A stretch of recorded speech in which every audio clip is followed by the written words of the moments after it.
Did the movie colors make the red team look weak? Check out this clip from CRlP SAG, where he shares his thoughts on why he thinks the movie colors made the B team look weak. Cause I didn't like that fucking movie at all, homie. I think colors was some bullshit. I really believe colors was on some bullshit, I didn't like it. I remember cause we had the video that had the numbers and shit run down the it had the counter at the bottom of the video screen, like the counter. And it was the colors, cuz, the movie colors. And we actually had the footage of before the movie was edited. We had the part when they swooped up on the Mexican guys and arrested them and shit on them killings, but we had the part where they killed everybody hanging out at where they was burning that fire, that bonfire at. And then another homie said, well, man, they made the Bloods look weak, and they did, man. They made High Top and them look like they was punks or something, homie.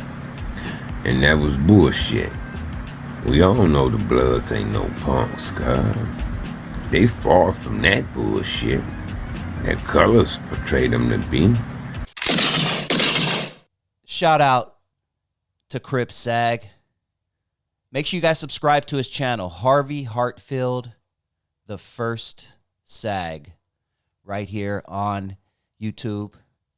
He drops some gems. Make sure you tell him DustyVisionTV sent you.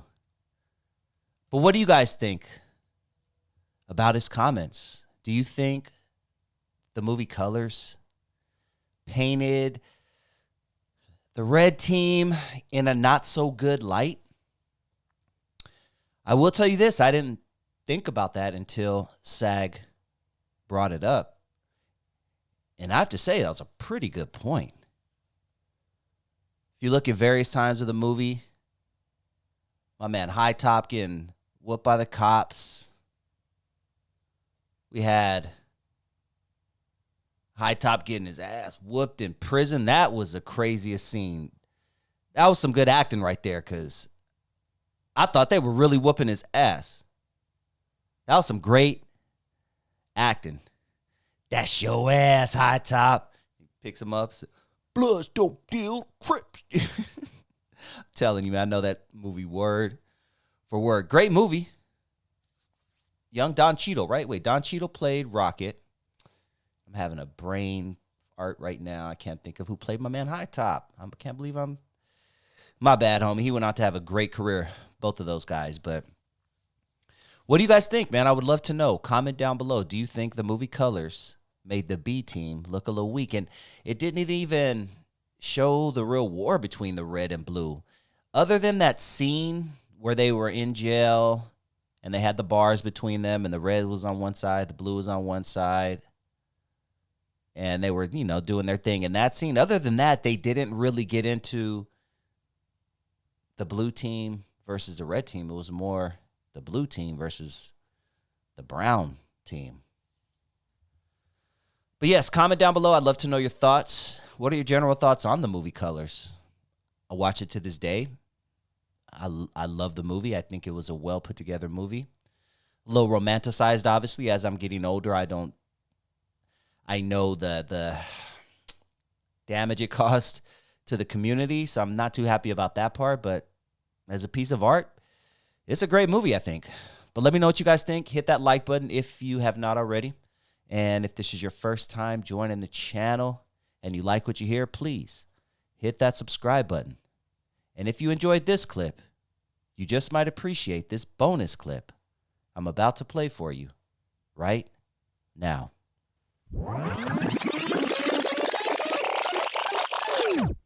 late Yeah. 80s, hip hop was about dancing, Black power, having fun. When I was coming up, 12, 13, 14 years old, we had the African medallions. We were looking at Public Enemy, EPMD, not EPMD, Public Enemy, X Clan, things like this.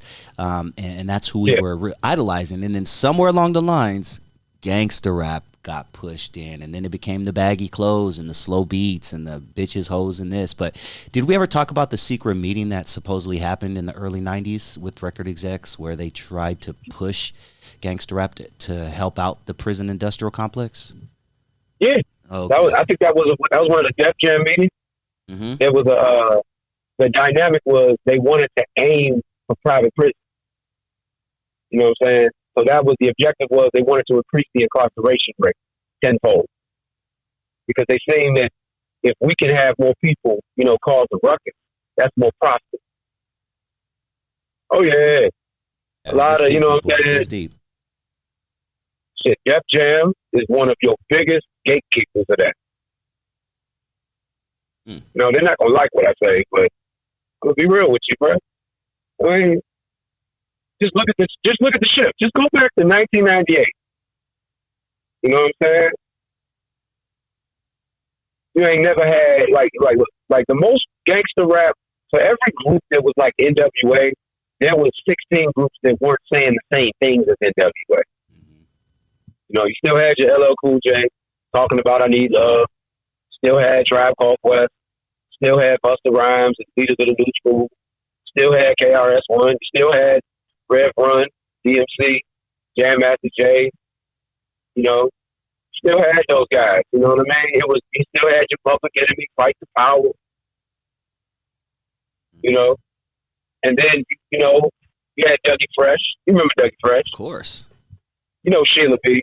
Curtis Blow. Man, I'm a hip hop nerd, homie. You know what I'm saying? Like the Fat Boys. You had fun. So many different acts for you to choose from. So when you look at it, the shock value of gangster rap or G-Funk, G-Funk was, I want to talk about what everybody else didn't want to talk about, but I'm going to do it in my way, So I get that, but that's a voice. But that was just one version, that was one variant of what that experience was for, people in the urban community. That was just one telling. So when people started making that, we want that to be not just 1 out of 10, we want that to be 9 out of 10. Mm-hmm. You feel me? Yep. Because, originally, bro, there was no, the closest thing that you had to gangster rap back in the 80s, before NWA, you had Ice-T. Mm-hmm. 6 in the morning. That was the closest. Uh-huh. 6 in the morning, police at my door. Fresh Adidas sweep across the cardwood floor. Yeah. You remember when he spit that classic rap Colors when he made it for the movie? Yeah. You know what I'm saying? Come on, man. He was giving you the real. You know what I'm saying? My pants are sagging, braided hair, suckers stare, but I don't care. Yeah. Now, bro, streaky. You know what I mean? Niggas is willing to die for their culture. Because for them, at that point in time, bro, the news thinks that, Crips and Bloods are, killing each other over blue and red. I'm like, bro, the whole purpose of, us being uniform was to let each other know, you know what I'm saying, that who's on our team. That's all that was, bro. That Crip Blue, that come from Buddha Loco. That's a memorial cup. That red that the Bloods wear, that came, you know what I'm saying, just to be the color recognized as the opposition. Just to unify their lines. That's what makes them blood. And if you want to take it back even further, shit. You're talking about the OGs on the West Coast who's going to prison and they had washcloths. So you got a blue one, that's for Crip. You got a white one, that's for anybody. You had a burgundy one, nobody was wearing that. So you had Bloods, you know what I'm saying, that was taking on that. You feel me? That was a signal. That was an identifier. That's all it was, bro. But when you listen to Ice-T's record, you know, Ice-T was showing you how it was made. And then when you look at the movie Colors is like a top perspective of what the streets is. Right. When you look at Menace to Society, that is the perspective told by the gangbang.